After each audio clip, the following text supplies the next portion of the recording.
Saudara-saudara sekalian,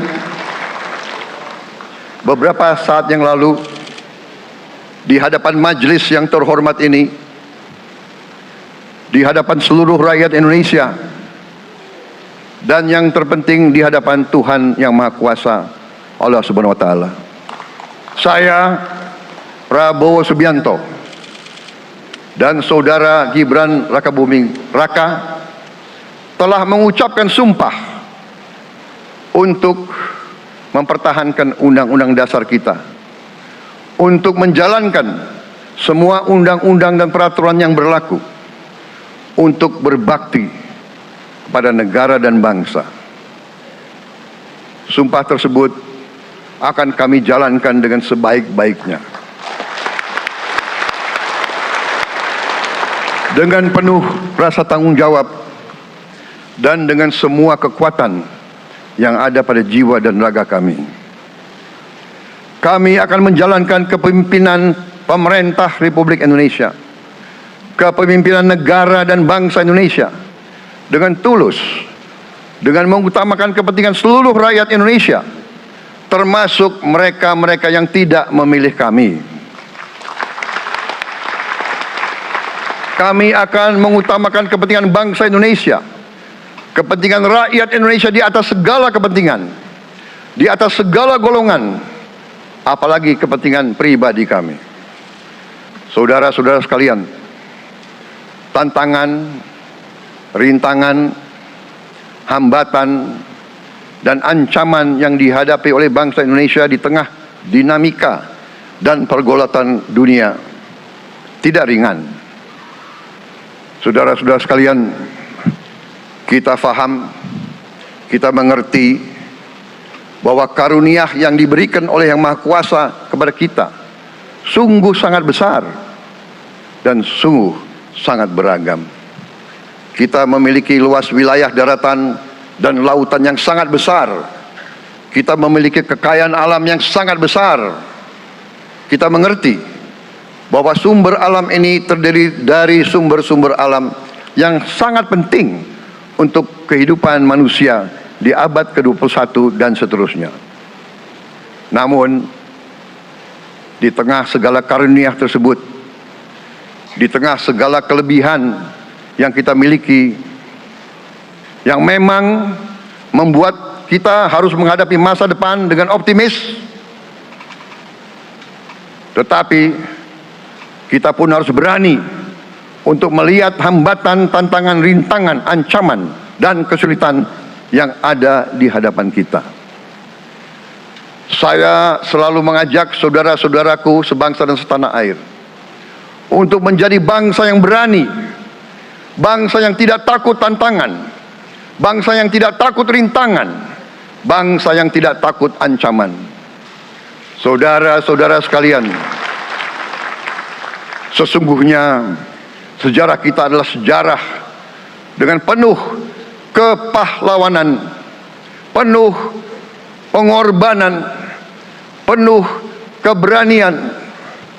Tidak hanya pemimpin-pemimpin, tapi keberanian rakyat kita menghadapi segala tantangan, bahkan invasi-invasi dari bangsa lain.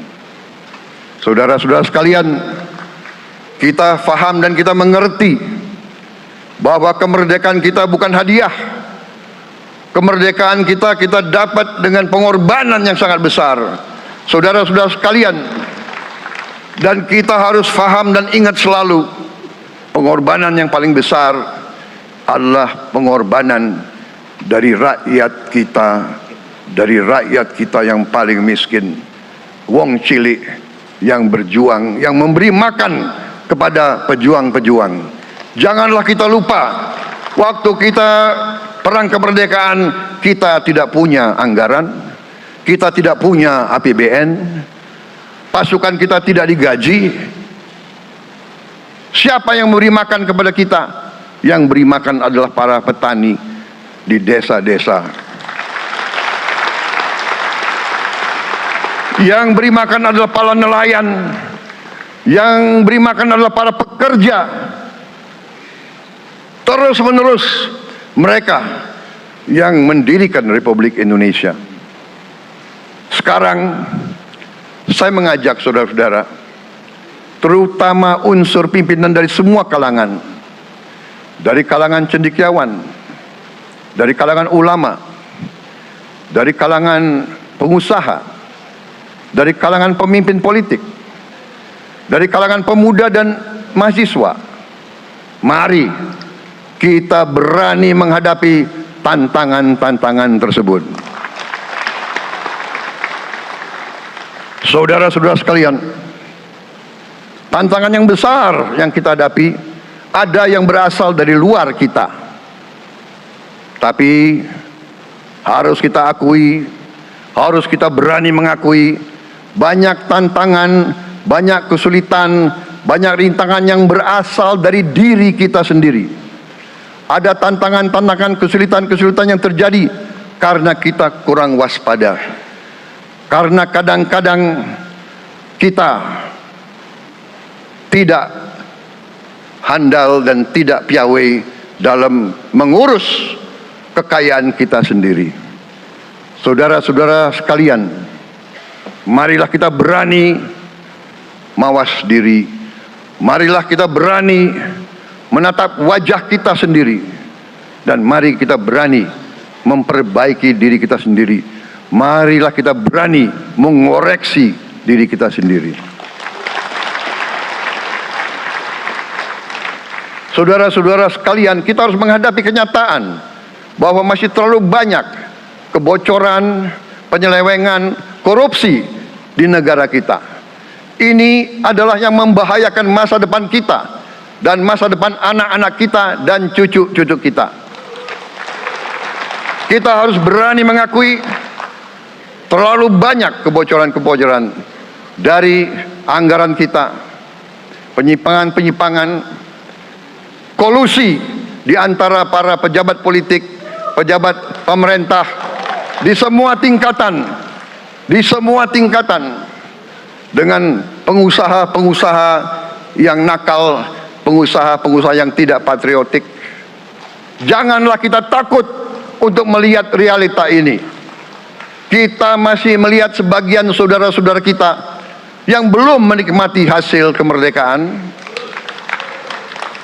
Terlalu banyak saudara-saudara kita yang berada di bawah garis kemiskinan. Terlalu banyak anak-anak kita yang berangkat sekolah tidak makan pagi. Terlalu banyak anak-anak kita yang tidak punya pakaian untuk berangkat sekolah. Saudara-saudara sekalian, kita sebagai pemimpin politik, jangan kita terlalu senang melihat angka-angka statistik yang membuat kita terlalu cepat gembira, terlalu cepat puas, padahal kita belum melihat gambaran sepenuhnya. Kita merasa bangga bahwa kita diterima di kalangan G20. Kita merasa bangga bahwa kita disebut ekonomi ke-16 terbesar di dunia. Tapi apakah kita sungguh-sungguh faham? Apa kita sungguh-sungguh melihat gambaran yang utuh dari keadaan kita? Apakah kita sadar bahwa kemiskinan di Indonesia masih terlalu besar? Apakah kita sadar bahwa rakyat kita dan anak-anak kita banyak yang kurang gizi? Banyak rakyat kita yang tidak dapat pekerjaan yang baik.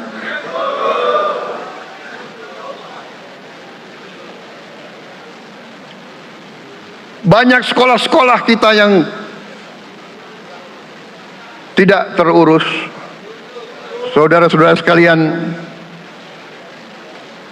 kita harus berani melihat ini semua, dan kita harus berani menyelesaikan masalah ini semua.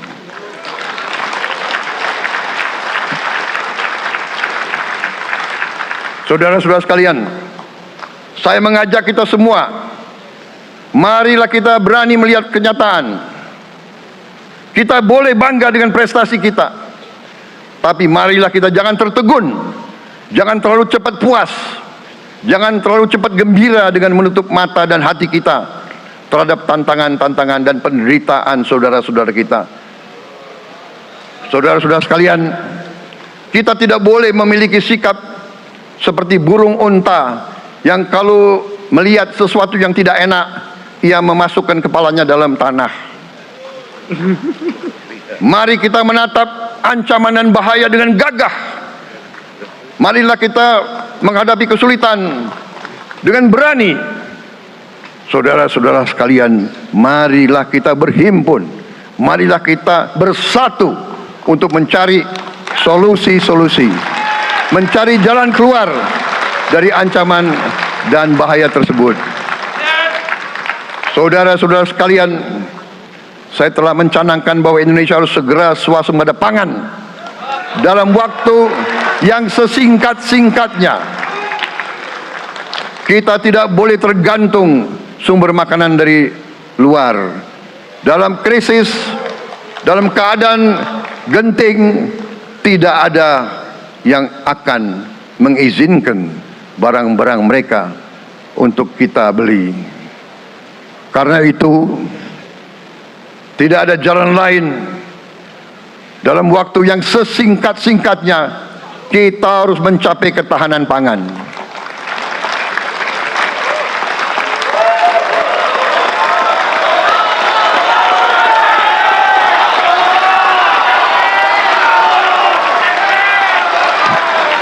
Kita harus mampu memproduksi dan memenuhi kebutuhan pangan seluruh rakyat Indonesia. Saya sudah mempelajari bersama pakar-pakar yang membantu saya. Saya yakin paling lambat 4 sampai 5 tahun kita akan swasembada pangan. Bahkan kita siap menjadi lumbung pangan dunia.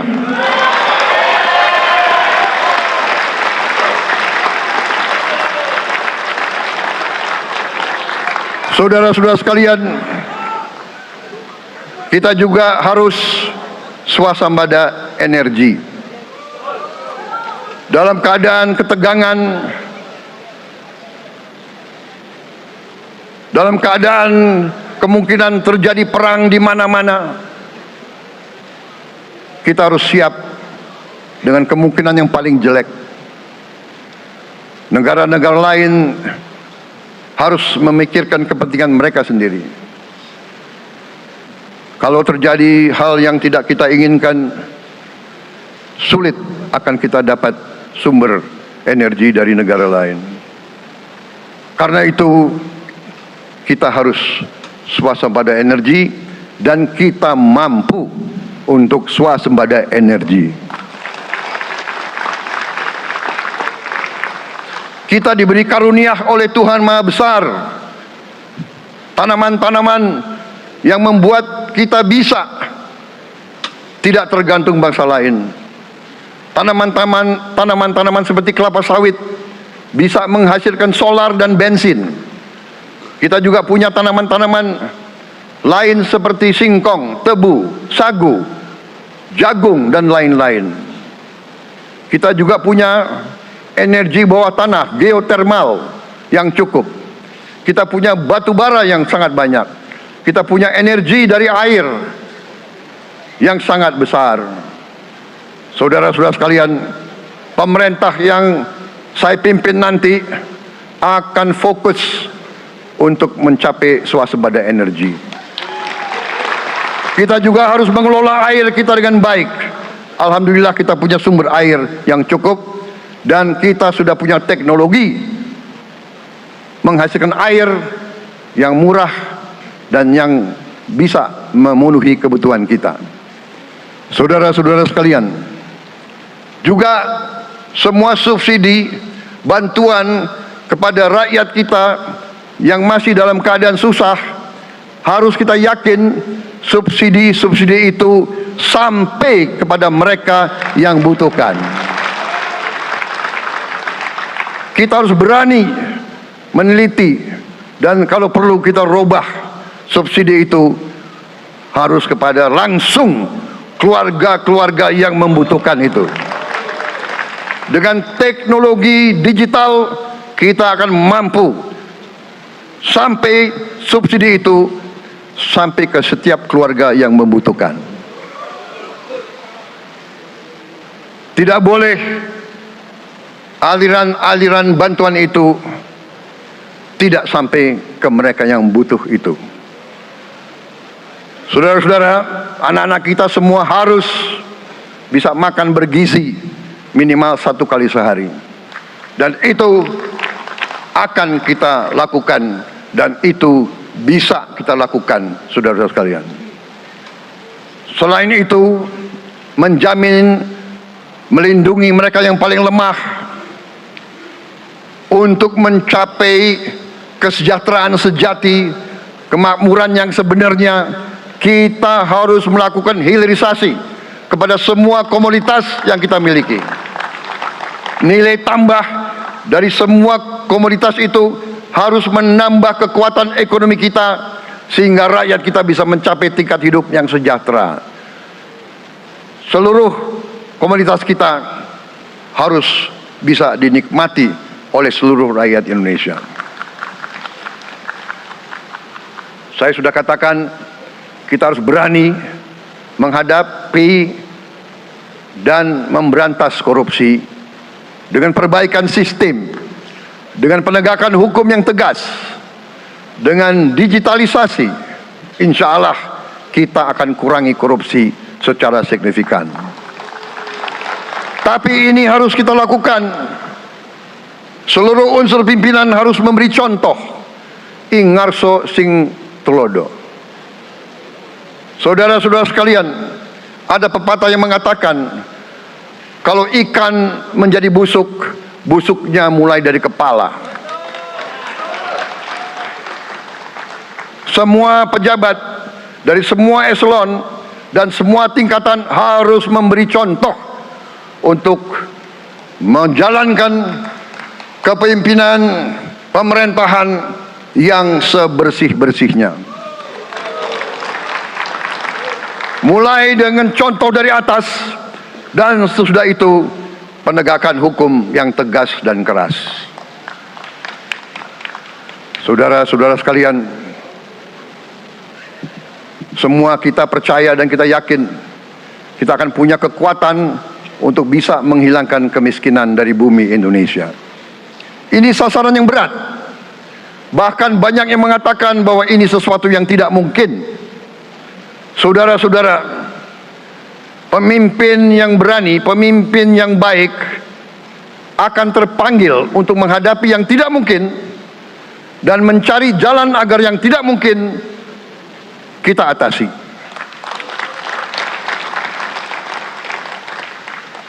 Bangsa yang berani adalah bangsa yang bisa bikin yang tidak mungkin menjadi mungkin. Saudara-saudara, di tengah itu cita-cita yang begitu besar, yang begitu kita idam-idamkan, kita perlu suasana kebersamaan. Kita perlu suasana persatuan. Kita perlu kolaborasi kerjasama, bukan cekcok yang berkepanjangan.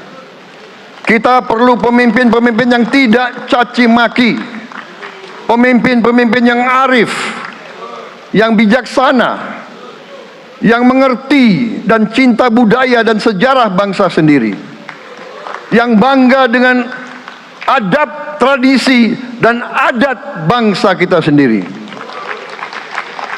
Kita dari sejak dahulu, pemikiran, kehendak, dan rancang bangun pendiri-pendiri bangsa kita, dari sejak awal bangsa ini berdiri, kita ingin menjadi bangsa yang berdemokrasi.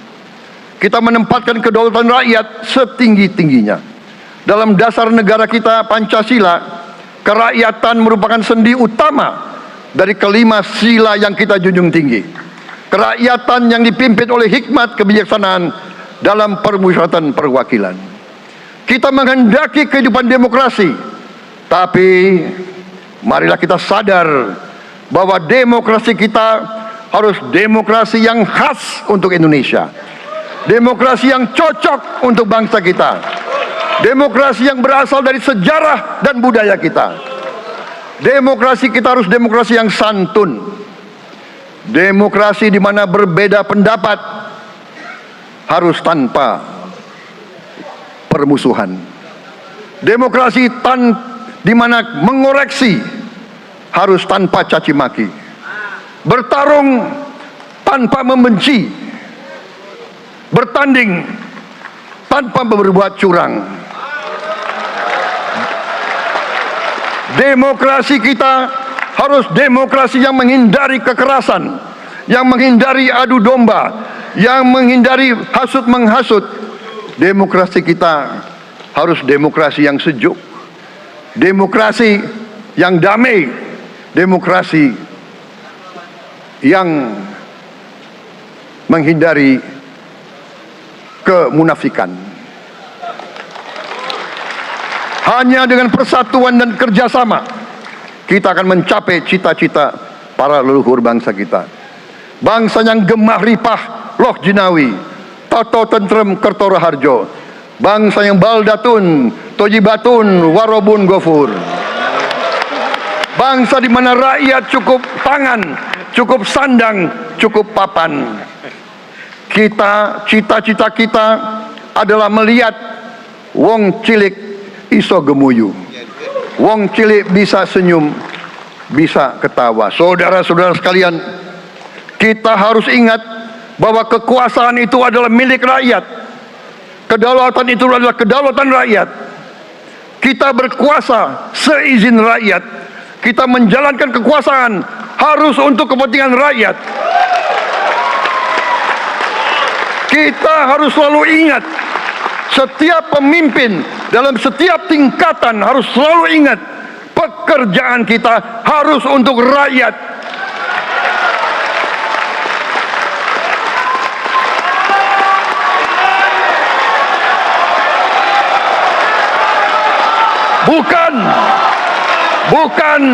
Bukan kita bekerja untuk diri kita sendiri. Bukan kita bekerja untuk kerabat kita. Bukan kita bekerja untuk pemimpin-pemimpin kita. Pemimpin yang harus bekerja untuk rakyat.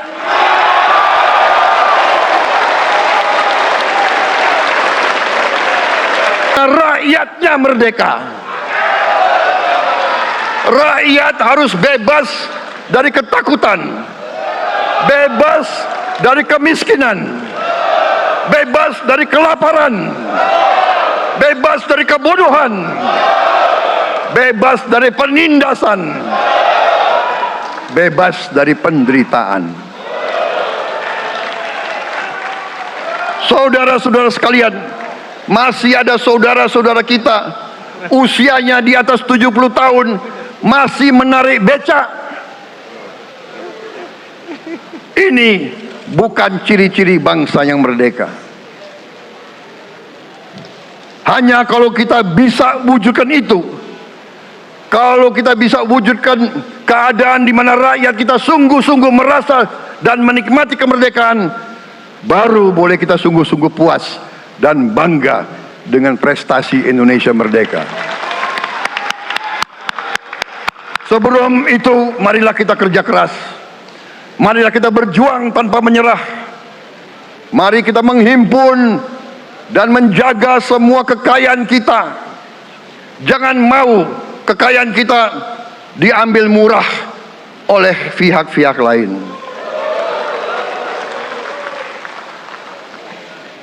Saudara-saudara sekalian, semua kekayaan kita harus sebesar-besarnya untuk kepentingan dan kemakmuran rakyat kita.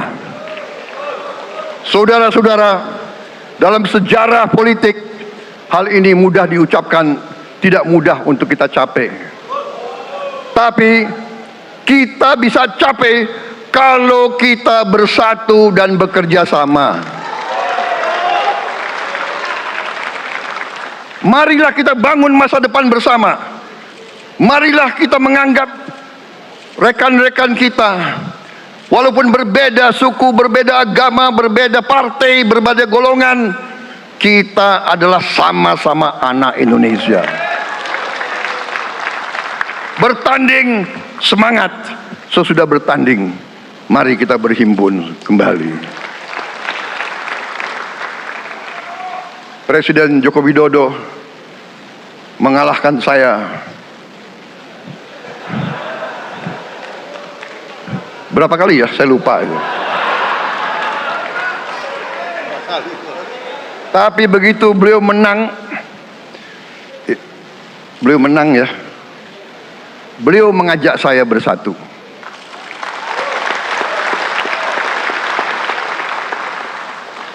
Dan saya menerima ajakan itu. Sekarang saya yang menang. Dan saya mengajak semua pihak, ayo bersatu.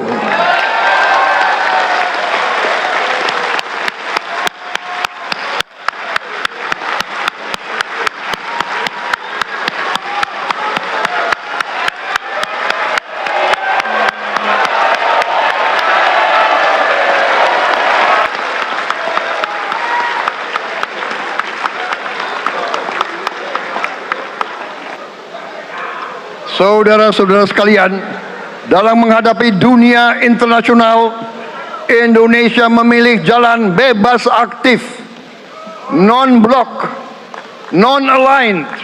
Kita tidak mau ikut fakta-fakta militer manapun. Kita memilih jalan bersahabat dengan semua negara. Sudah berkali-kali saya cadangkan, Indonesia akan menjalankan politik luar negeri sebagai negara yang ingin menjadi tetangga yang baik. We want to be the good neighbor. Kita ingin menganut filosofi kuno, 1000 kawan terlalu sedikit, 1 lawan terlalu banyak.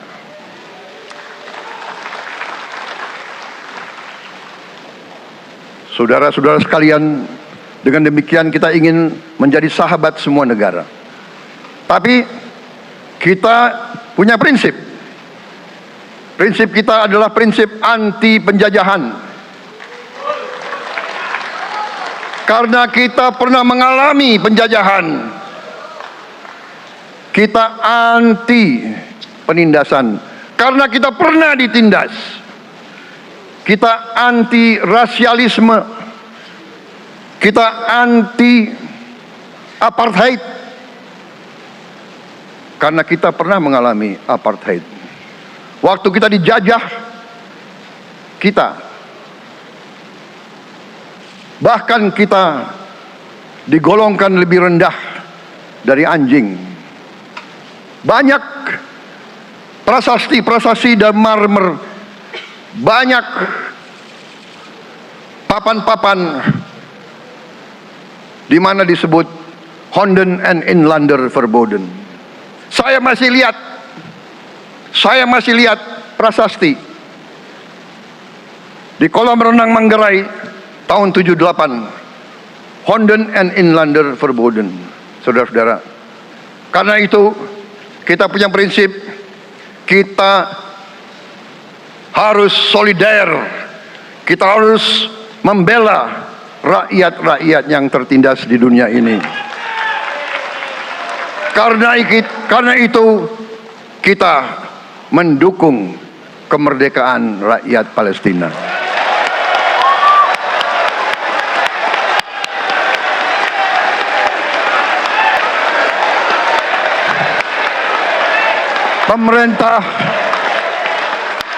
Pemerintah Presiden Joko Widodo sudah mengirim banyak bantuan. Hari ini kita punya tim medis yang bekerja di Gaza, di Rafah, dengan risiko yang sangat tinggi.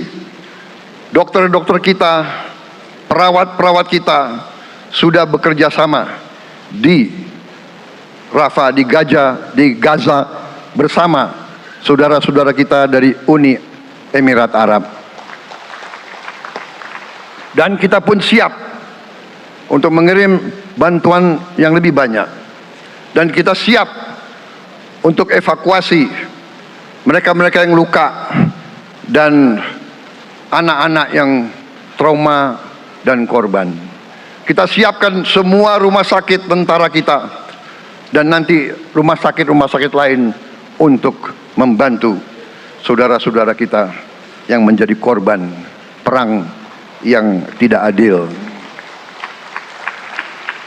Saudara-saudara, kita menjadi bangsa yang harus berterima kasih kepada generasi pembebas, kepada Bung Karno, Bung Hatta, pahlawan-pahlawan yang lain, I Gusti Ngurah Rai, Kapitan Patimura, Sultan Hasanuddin, Teku Umar, Cut Nyak semua pahlawan yang tidak bisa kita sebut satu persatu.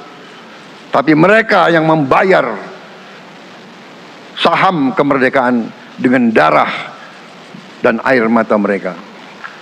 Kita bersyukur kepada Presiden dan Proklamator pertama, Bung Karno, yang telah memberi kepada kita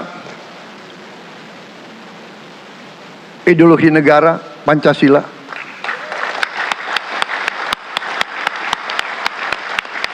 Yang keluar masuk penjara, dibuang di mana-mana dari sejak muda karena memperjuangkan Indonesia merdeka. Indonesia tidak mau menjadi darah bagi bangsa-bangsa lain. Soekarno, Hatta, Syahrir, semua pendiri bangsa ini berkorban dan telah memimpin kita dengan baik. Kita juga bersyukur kepada Presiden Soeharto yang banyak jasanya dalam menyelamatkan dan mengamankan ideologi Pancasila itu sendiri, yang telah meletakkan dasar bagi Indonesia yang modern. Kita berterima kasih kepada Presiden Habibie yang telah membuat dasar untuk kita meraih dan menguasai ilmu pengetahuan dan teknologi. Kita berterima kasih kepada Presiden Abdurrahman Wahid yang telah memberi contoh toleransi antar agama, antar suku, yang menjunjung tinggi inklusif, Indonesia yang inklusif dan toleran. Kita berterima kasih kepada Presiden Megawati yang menyelesaikan masalah-masalah ekonomi akibat crash tahun 98. Harus diakui, di bawah pemerintah Megawati, masalah perusahaan-perusahaan yang banyak hancur dapat diperbaiki dan diselamatkan. Kita harus berterima kasih kepada Presiden Susilo Bambang Yudhoyono yang memimpin Indonesia di saat krisis yang sangat berat, menghadapi tsunami, menyelesaikan bersama Wakil Presiden Yusuf Kala, menyelesaikan pertikaian di Aceh yang sudah berjalan begitu lama. Ini prestasi yang harus kita akui. Saudara-saudara sekalian, mereka semua dengan cara masing-masing memiliki sumbangsih terhadap apa yang sekarang kita nikmati. Negara kesatuan yang utuh, yang berdaulat, yang merdeka, yang terus menjaga dan berjuang untuk kemerdekaan dan keadilan. Saudara-saudara sekalian, sekarang kita ucapkan terima kasih juga kepada Presiden Republik Indonesia yang ke-7. Presiden Joko Widodo dengan Wakil Presiden Profesor Ma'ruf Amin, terima kasih atas kepemimpinan Bapak. Terima kasih atas kenegarawanan Bapak. Bapak telah menakodai bangsa ini melalui krisis-krisis yang sungguh sangat berat. Jangan kita merasakan hari ini. Ingat waktu Covid, kita bahkan keluar dari rumah kita takut. Saya saksi, saya menterinya beliau, semua pihak dalam dan luar negeri telepon terus, menekan beliau terus, minta lockdown, lockdown, lockdown. Beliau menolak. Beliau berpikir, kalau kita lockdown, bagaimana wong cilik, bagaimana warung Tegal, bagaimana ojol, bagaimana rakyat-rakyat makannya dari upah harian. Jangan kita lupa prestasi pemimpin-pemimpin kita. Terima kasih Pak Jokowi, terima kasih Profesor Ma'ruf Amin. Anda telah berjasa, Anda akan dikenang sebagai putra Indonesia yang termasuk terbaik. Saudara-saudara sekalian, akhir kata, saya mohon doa restu saudara-saudara. Mari kita bangun Indonesia di atas landasan yang sudah dirintis oleh pendahulu-pendahulu kita. Mari kita belajar, semua kekurangan kita akui dan kita perbaiki. Hentikan dendam, hilangkan kebencian, bangun kerukunan, bangun gotong royong. Itu kepribadian bangsa Indonesia, itu ajaran Bung Karno sendiri. Saudara-saudara sekalian, kami siap melanjutkan estafet kepimpinan. Kita siap bekerja keras menuju Indonesia Emas, menjadi bangsa yang kuat, merdeka, berdaulat, adil dan makmur. Kita tidak mau mengganggu siapapun, kita tidak mau mengganggu bangsa lain, tapi kita juga tidak akan mengizinkan bangsa manapun untuk mengganggu kita. Semoga Tuhan yang Maha Besar, Allah Subhanahu wa Ta'ala, yang memiliki sekalian alam, semoga melindungi kita semua. Semoga menyertai kita semua dalam perjalanan kita, dalam pengabdian kita kepada bangsa, negara, dan rakyat kita. Kita juga berdoa kepada Yang Maha Kuasa agar tamu-tamu agung kita, mereka-mereka yang datang dari jauh, akan kembali ke rumah mereka masing-masing dalam keadaan aman dan dalam keadaan terus bersahabat dengan kita, saudara-saudara sekalian. Wassalamualaikum warahmatullahi wabarakatuh.